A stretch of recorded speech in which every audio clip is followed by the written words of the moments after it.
Today, I'm greatly honored and privileged to be here with you all to celebrate the 100 years of KEM and St. GS Medical College, which is one of the finest institutions in India and that has shaped some of the finest minds in the world.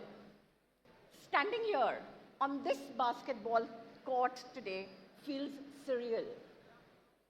Way back in 1978, I stood exactly on this very spot, not as a doctor, but as a very scared, clueless grand junior who had no clue how to play basketball and had never played before, but yet was drafted into the basketball team 10 minutes before the basketball began. The instructions given were very simple. You are the shooter. Just go, stand in the D, catch the ball and shoot. And that's exactly what I did. And 25 times over. So you can imagine that this scared, scrawny, short girl became a basketball star overnight. It was this single movement marked the beginning of not just a beautiful love story, but a lifelong partnership. Because this was then when a tall, very serious, very studious, and a reserved boy called Aniruddha came over and congratulated me. So this was the beginning of our partnership in marriage, in medicine, and in purpose. Our friendship continued through the years, through our residency. And the staff fondly called us as Amitabh Bachchan and Jaya Bachchan. And it seems that they haven't forgotten even today. Because just recently, when I visited the labor ward, 40 years later, one of the elderly nurses actually recognized us, came running and said, "Oh, look, who's here? This is Amitabh and this is Jaya Bachchan." KEM just was not where we found. We met. This is where we found our calling. When I was a resident in the gynec department, I used to see many infertile patients in a busy OPD. That time, there were no treatments available. And in fact, we used to say, "Oh my God, this person's coming again and again. Oh my God, what do I do with her?" All we would do say, "Oh, okay, come back, go for a holiday, come after 6 months." If it was a male problem, we didn't know. We used to say, "Refer to urology." Sometimes we would do a DNC. And there's nothing much you could do. And these poor women kept on coming back to us. I used to feel sorry for them. And in my lunch break, would actually sit and listen to their heart-rending stories of desperation, isolation, ostracism, and sometimes even suicide. And that's where I decided that I would go ahead and do infertility. But unfortunately, there were no treatments at that point, and there was no training in India. So I decided to go abroad. But the goal was very clear, that I would go abroad and bring back these treatments so that every Indian couple could avail these treatments and make them accessible to all. So that's exactly what we did. Aniruddha and I went to KEM's College and came back and started Malpani Infertility Clinic in 1990. Since then, we have treated patients from all over India, from the remotest villages, and not only India, but also from 100 countries all over the world. And today, we have about 17,000 babies to our credit. I owe a lot to KEM for providing me with an exceptional education and instilling in the virtues that make a good doctor. Here are some lessons that we learned from KEM that I practice even today. KEM taught us grit, the kind of resilience that no textbook can ever impart. I still remember those countless days and nights that I've spent in the labor ward side room, monitoring severe critical patients, most commonly eclamptic patients. I did not eat, I did not sleep for days. Back then, it was exhausting. But today, I know that these moments are the moments that have shaped me into the doctor I am. It was here that we learned an important lesson, that there were no shortcuts in medicine, and that patients always came first. KEM taught us empathy. This, I think, is the single most important virtue that every doctor should have. Compassion, care is very, very important to become a good doctor. Very often, we're so busy, running around, seeing patients, either in your clinical rooms or operating on them, and we take so much pride in our academic skills, in our clinical skills, that we forget this basic skill of compassion and care. But remember that patients don't care how much you know until they know how much you care. I'll never forget Dr. Palnetkar from Cooper Hospital, who was my boss, and who would take me on my rounds in the postpartum ward, where we would sit and chat to the patients who had had normal deliveries. He would teach us to ask them, how do you breastfeed? We would just listen to them for hours together. Everyone laughed at us and said, oh, they're spending so much time. But the truth is that this is what is important in future. I learned an important truth, that medicine is about people and not just diseases. This lesson has stayed with me even today and has become the cornerstone of my infertility practice. I yet spend hours listening to patients, to their stories of ostracism, of sadness, and of pain. You don't always need a prescription. You don't always need a medical treatment. All you have to do is give them a listening ear and a helping hand and guide them through their problems.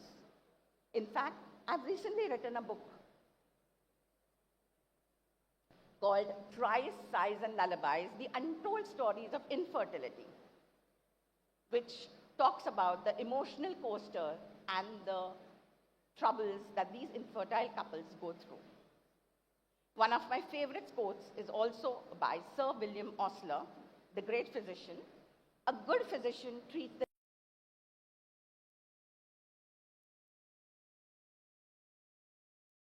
But the most important thing KEM taught us was clinical excellence. Clinical excellence is the ability of the healthcare provider to consistently deliver the highest quality of care to the patients in order to have the best possible outcomes. Clinical excellence is different from excellence because it requires the doctor not only to have knowledge and skills to connect this knowledge to the clinical skills, but also excellent communication and interpersonal skills to get a good doctor-patient relationship. It also requires the doctor to have empathy, compassion, and care. Clinical excellence involves dedication to the highest standards of practice,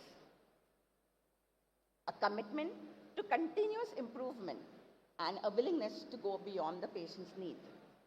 Clinical excellence ensures that the patient receives the best treatment possible to get the best possible outcome. And it also helps the health provider to lead a fulfilled and satisfied life.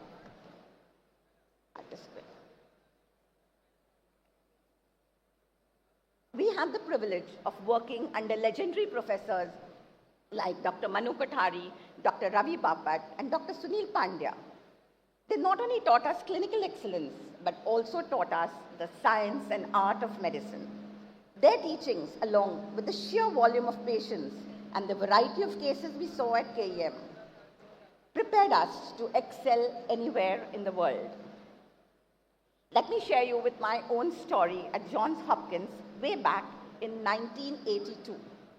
I was doing an externship at the Johns Hopkins Hospital, a world-class hospital in the unit of pediatric cardiology, which was supposed to be the best in treating cardiac complex diseases. The norm in that unit was that every resident and every intern would see their own patients, investigate them, and give a diagnosis. So one Friday morning, during our grand rounds, the boss, Dr. Kidman, who was one of the best in the world and very renowned, asked us our diagnosis. Most residents did not know it or were blank. Some of them said, oh, we are waiting for the results of the echocardiogram, which was one of the new machines at that time. Then it was my turn. I was just 22 years old. I was the junior most person out there. And it was my first few days out there, in fact. And I was completely floored by the new machines, the new hospital, the hospital look, the doctors, and everything was so scary. But though I was scared, because I had auscultated thousands of murmurs in KEM Hospital, I confidently gave my diagnosis. And everybody got silent. Everybody just stared at me as though, I was an alien or I just felt I was wrong. The next day, the boss called me inside the room and said, the echocardiogram results have come and your diagnosis is correct. But how in the world did you manage that? I smiled and I said, back there in India, I come from KEM Hospital where I've auscultated hundreds of these. So these are second nature.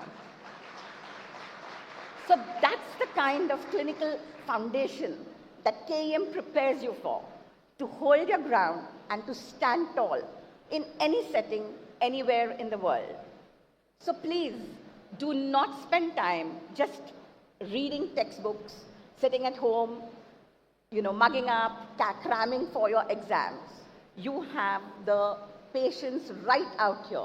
The sheer volumes, the variety of cases that KEM Hospital gets is not available in most hospitals anywhere in the world. And we cannot compare ourselves even to Harvard or Hopkins in that matter. So remember that patients are your best teachers. As you step into your journeys, you may realize that money, success, fame have very little meaning. And it does not give you happiness. I would like to share a few secrets that will give you a happy, fulfilling, and meaningful life. Number one, find your purpose in life. Discover what drives you. What is that one thing that makes you get up in the mornings? Find your raison d'etre. Find your ikigai. Ikigai is a Japanese concept that unites the joy of life with a sense of purpose. Iki means to live, gai means reason. So that is the raison d'etre, the reason to live.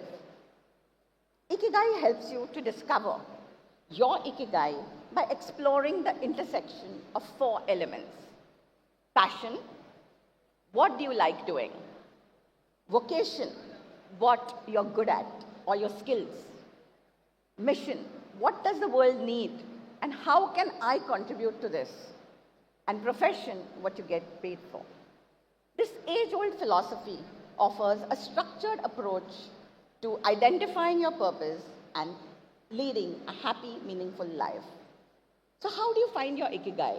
It's not very difficult. Sometimes you do things because you're forced to do things. Maybe your parents are doctors, or maybe it's easier to take, let's say, a subject because it's easier to study, or you don't want long hours. But the best thing is to follow your heart.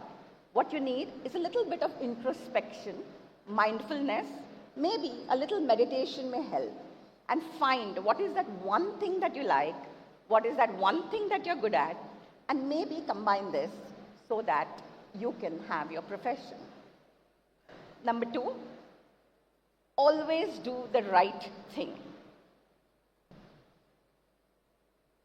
Just that you do the right thing, the rest doesn't matter.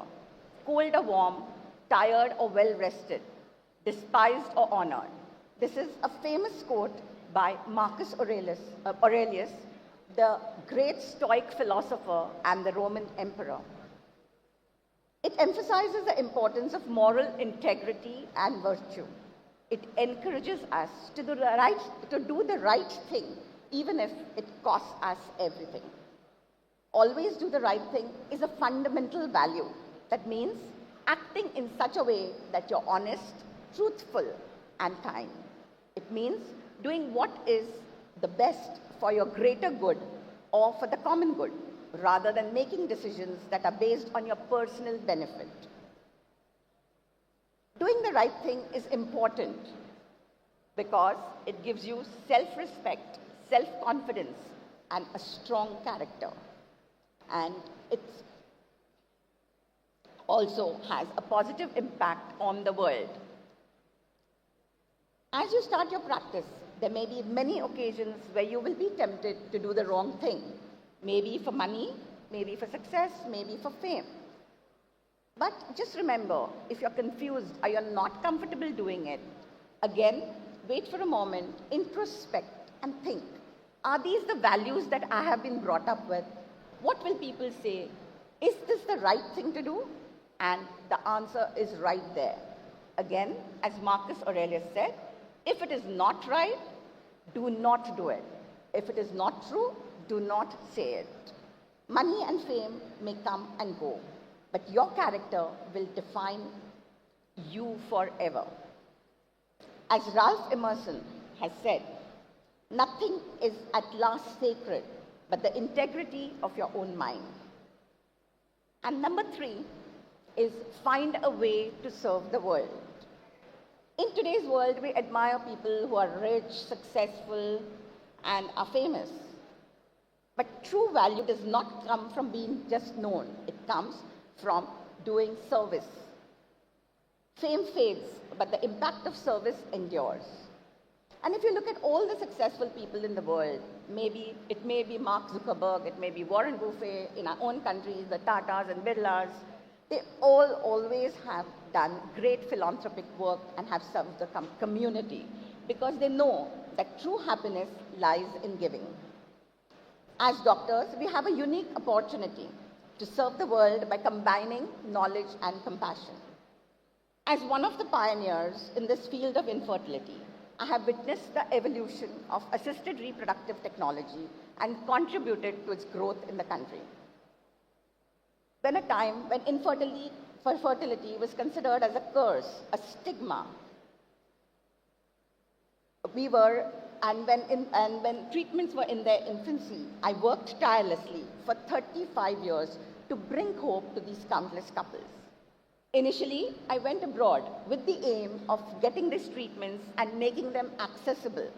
But today, I have a bigger goal, a mission, that all infertility patients, I would like to make infertility treatments not just accessible, but affordable to all people. And I'm delighted to share that Dr. Aniruddha and I will be starting a world-class IVF center right here in KEM soon.